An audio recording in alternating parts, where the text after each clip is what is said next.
Our story starts off with Naofumi waking up in his room. He decides to go on a walk and finds himself in a library. He randomly picks up a book that tells the story of 4 heroes who defeated monsters. The book begins to glow and suddenly kidnaps him to another world. He gets up and finds the culprits explaining that they kidnapped them so they can risk their lives to protect their kingdom. The other heroes refuses and asks to be sent home unless all their needs are met.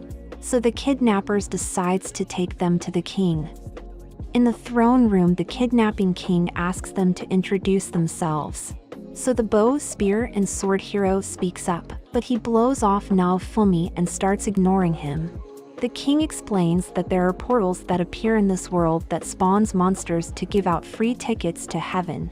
So they need the 4 mighty heroes to fight back against them and save the world. Naofumi notices that he has a status window and realizes that they're weak as elf.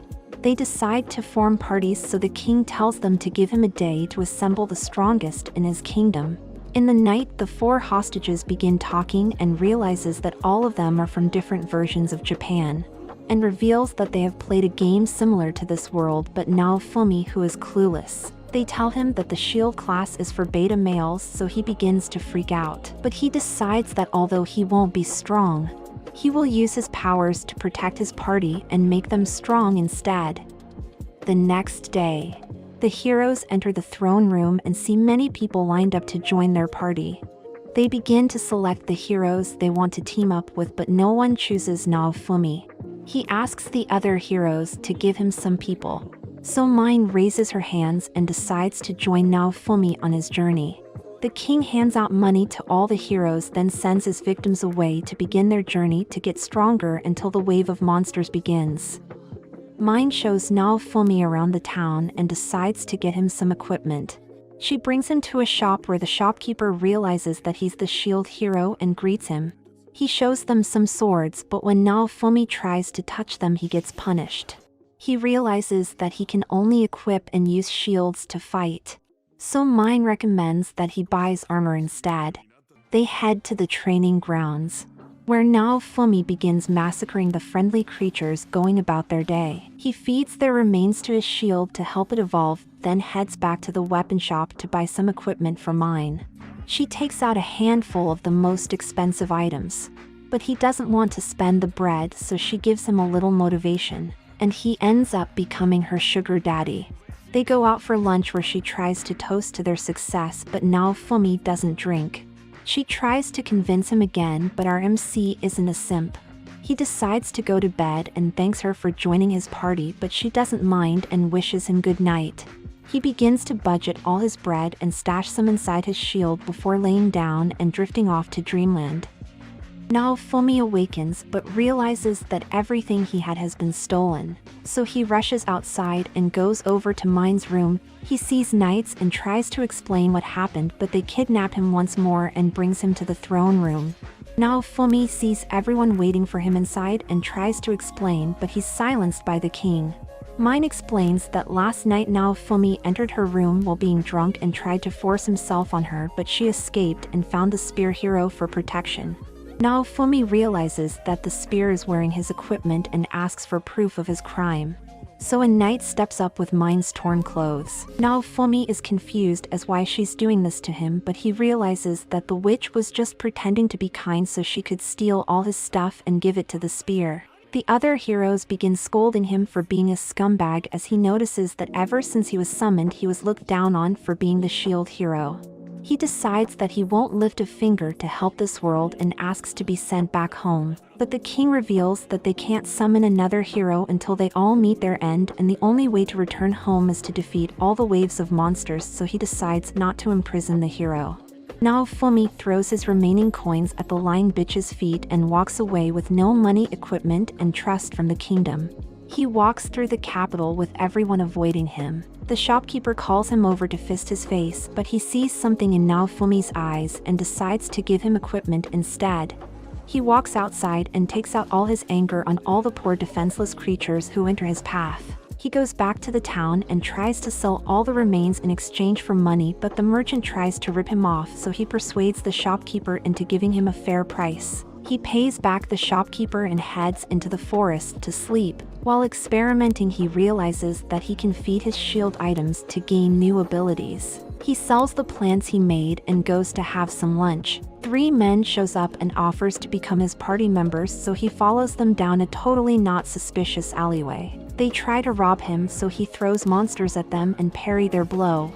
Naofumi reveals that he can't farm monsters because he has no offensive abilities. A shady MF suddenly shows up and offer him something special. So he follows the trader to a circus and goes inside to see many workers that don't get paid. He reveals that these workers are under a curse that sends them to a better place if they betray their master. Naofumi seems interested and looks around for a new party member. He hears coughing and goes over to see a furry inside a cage. The trader tells him that she's on heaven's doorstep, but Naofumi decides that he will take her.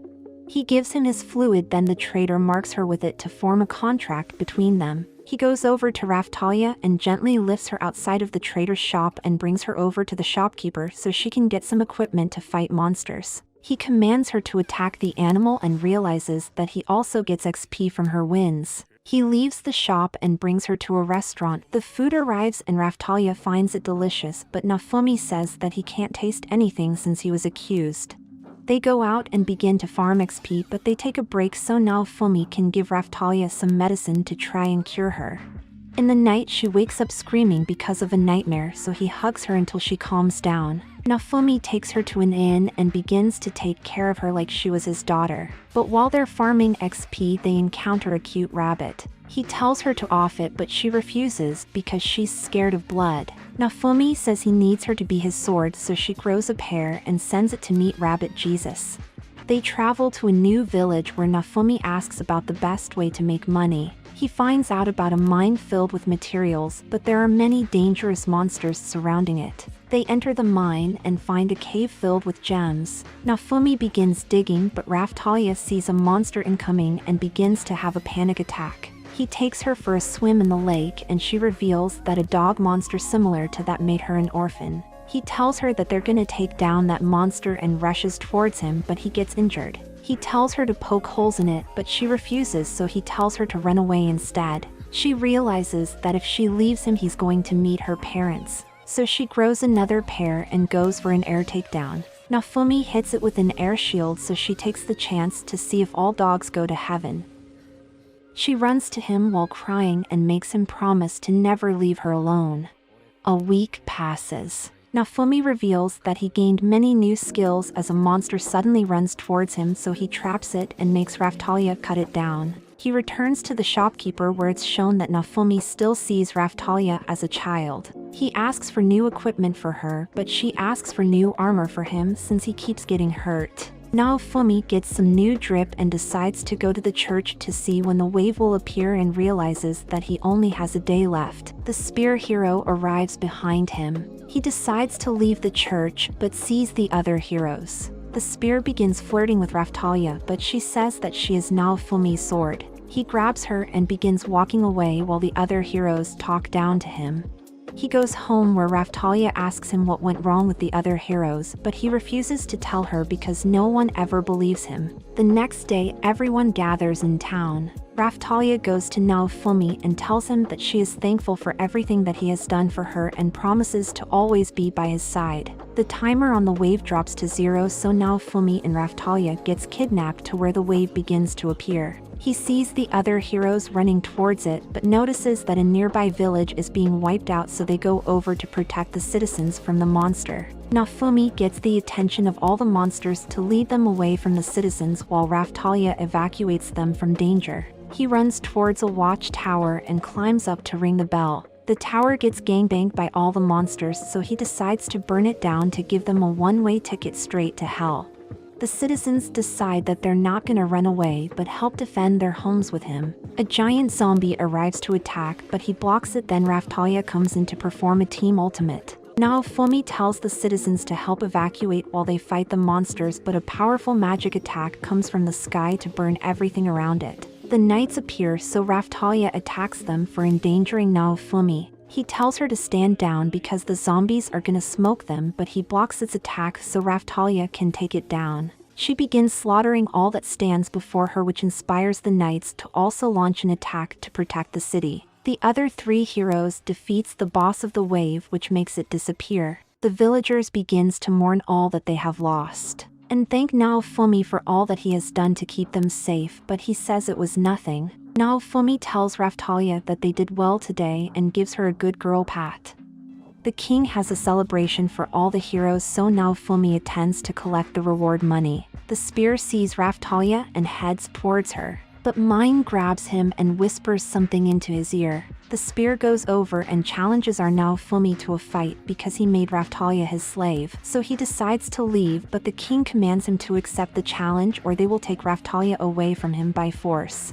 He prepares for the fight but can't wield a weapon. He walks into the battlefield to face the spear. He charges at Naofumi, but all his attacks gets blocked. The spear uses a skill that hurts him, but he gets up and runs forward, delivering a fisting so his monsters can have a taste. But he slays the monsters and goes in for a strike, but the shield counters the blow. Naofumi summons a shield to push him back, then imprison the spear with monsters that attack him. He lets out the spear and tells him to surrender, but he gets blown away by magic and sees Mine on the battlefield. The spear suddenly rushes at him and lands a blow that manages to put down Naofumi. Like the video. If you liked the video, subscribe for more, and thanks for watching. Stay swifty.